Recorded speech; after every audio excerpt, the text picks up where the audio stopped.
You're listening to Beyond the Plate with Andrew Kaplan. This sounds so weird.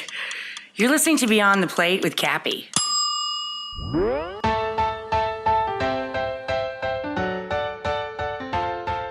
Hey everyone, this is Cappy, and you're listening to Just the Plate, a production of Beyond the Plate. Just the Plate is a short segment where chefs describe a recipe, sharing insider tips and tricks on what makes this their favorite dish. Last week, we heard from Gail Simmons of Top Chef fame, but she is so much more than that. She's a food writer. Yes, she's a television personality on Top Chef. She happens to be one of the kindest, well-spoken, nicest people that I know. She uses her voice for good. As she said last episode, she's an eater, she's a writer, she's a traveler, and she's a cook. If you missed last week's episode with Gail, please be sure to check that out. In this episode, Gail shares a recipe from her new cookbook, Bringing It Home. Gail has traveled the world through her work with Top Chef and other work and created a cookbook that happens to be one of the most beautiful books that I've seen in a long time, and I'm super excited to cook my way through it. But I'll stop talking because you're going to hear a recipe straight from her, so please enjoy this episode of Just the Plate. Hi, my name's Gail Simmons. I am the Special Projects Director at Food & Wine. I'm a judge on Bravo's Top Chef.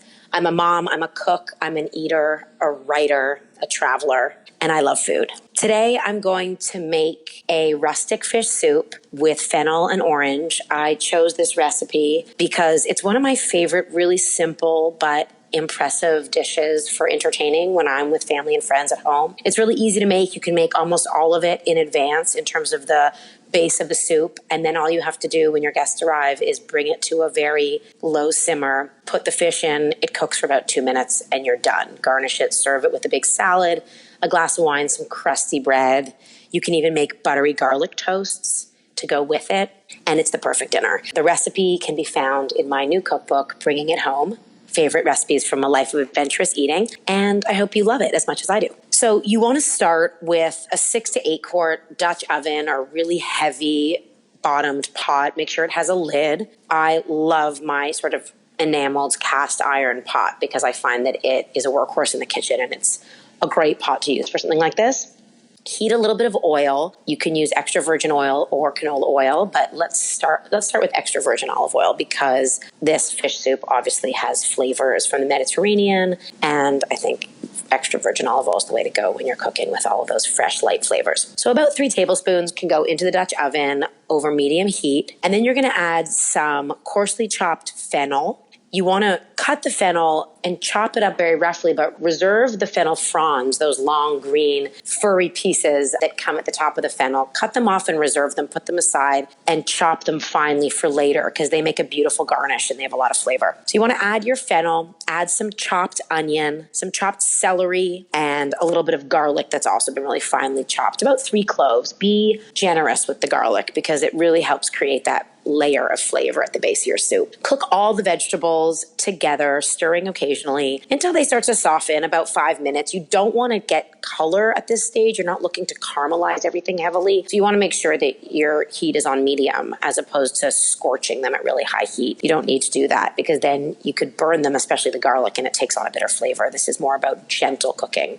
After that, add a little bit of wine, about a half a cup of dry white wine, or even better, if you have Pernod, which has a little bit of an anise flavor to it, lying around the house, which you may or may not, probably not, but in case you do, use Pernod instead because it has that fennel-y anise flavor. It goes really well with the flavor of the fennel, and I think it's a great accent to the fish and to the soup in general. Cook out the wine or Pernod until the liquid is almost evaporated. So you're reducing it down so that the alcohol burns off and you're just left with that flavor that adds a lot to the soup. And from there, you're going to stir in 3 bottles of clam juice, 8-ounce bottles. Now, this may sound strange. You can also use fish stock if you happen to have some, but I find fish stock people usually don't have lying around their house. And when they want it is when they never have it. And it can be hard to find really good quality fish stock, certainly in grocery stores, unless you go to your fishmonger. So I keep clam juice on hand as a really good fast substitute. Pour in the clam juice and then pour in a whole can of whole peeled tomatoes. You don't need to buy the crushed kind. Include the juices, put the whole can in, and then use a wooden spoon to break up the tomatoes. Or if you want, you can even put the tomatoes into a bowl before you put them in the pot and crush them by hand before putting them into the pot with the clam juice and all of those vegetables. Then, once you've stirred that around a bit, you're going to add a little bit of thyme, some orange zest, some chili flakes, and then season with salt. Give that a big stir and add about 1.5 cups to 2 cups of water as well to make sure that all the vegetables are covered and you have sort of a thin, nice soupy liquid. Bring that whole thing to a boil, then turn it down, reduce it to a simmer, and cover your pot partially so that steam is still getting out. It's still evaporating and reducing a little bit, but you want to start simmering it to thicken it up. That will also make sure that all the flavors come together. It's well balanced and blended, but you don't want to let it go for very long. You want to thicken it slightly, but you don't want it to be a super thick stew. This is really a soup.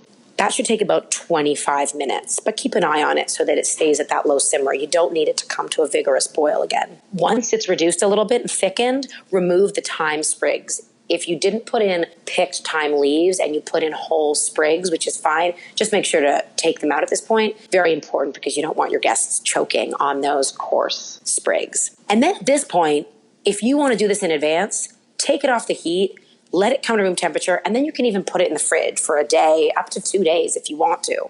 And then all you need to do is finish it when you're ready to serve it. So if you don't cool it off, at this point, all you need to do is add your fish. I like to use about 2 pounds of any firm white fish that's really fresh at the market. Halibut works well, cod, red snapper, tilapia, anything that when you go to your fishmonger, I think looks the best and is a firm, white, flaky fish.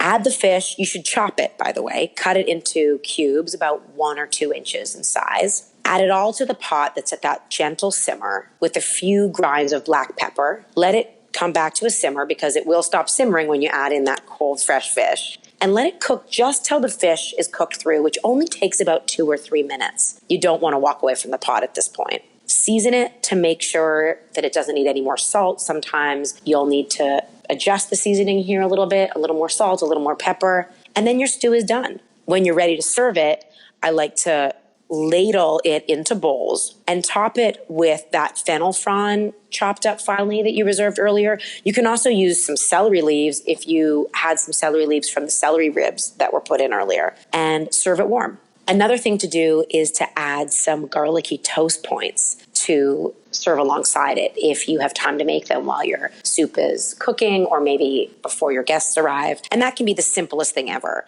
Slice some bread, a rustic loaf of some kind, or even a baguette, and make a little bit of a very quick compound butter. So heat butter and melt it over very low heat in a saucepan.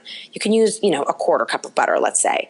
Add some chopped or very thinly sliced garlic, some of those thyme leaves, and some salt, and let the butter melt with all of those beautiful flavors. Simmer it just for 30 seconds or a minute to let everything come together. And then take that bread that you sliced and brush the bread with this delicious garlicky, herby butter mixture. Broil it in the broiler, under a broiler for 2 minutes to toast up the bread and serve it along with your soup. And that to me is one of the most perfect simple soups I can imagine.